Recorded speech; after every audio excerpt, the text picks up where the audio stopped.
কিভাবে মেশিনগুলো সার্ভিসিং করে। তো চলো যাওয়া যাক। এখানে তোমরা সরাসরি দেখতে পাচ্ছ যে সুজিতদা আছে। এখানে পুরো হাইড্রোলিক অয়েল পুরো ড্রেন করার পর নাটগুলো আটাচ্ছে। এদিকে আমাদের কমলেশ আছে দাঁড়িয়ে।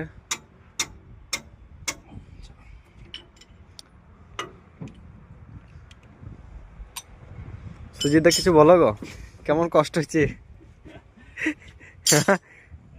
কষ্ট কেমন লাগছে বলো? কষ্ট তো লাগবে, মেইনটেনেন্স হচ্ছে, যত পরিষ্কার পরিচ্ছন্ন কাজ হবে তত তত মেশিন সাকসেস। আচ্ছা, একবারের জায়গা দুবার করতে হবে না। সময় লাগে। হ্যাঁ, এইদিকে আমরা দেখতে পাচ্ছি যে অপারেটরগুলো সব আছে। এইদিকে মিলনদা কি চেক করছে গো? হ্যাঁ? আমাদের এবার হাইড্রোলিক ঢালা হবে। তোমরা দেখতে পাচ্ছ সরাসরি এ পুরো ড্রেন নাট পুরো লাগিয়ে দিয়েছে, হাইড্রোলিক পুরো ড্রেন হয়ে গেল।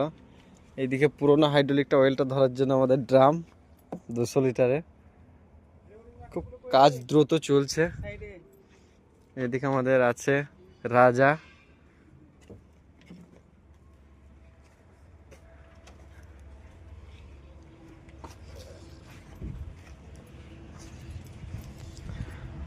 লং বোম আছে দুখানা, এই সাইড একটা ওই সাইড একটা। এই দুটো মেনটেনই করে যাচ্ছে 1 মাস থেকে। ওই সাইড আছে দুটো, এই সাইড একটা।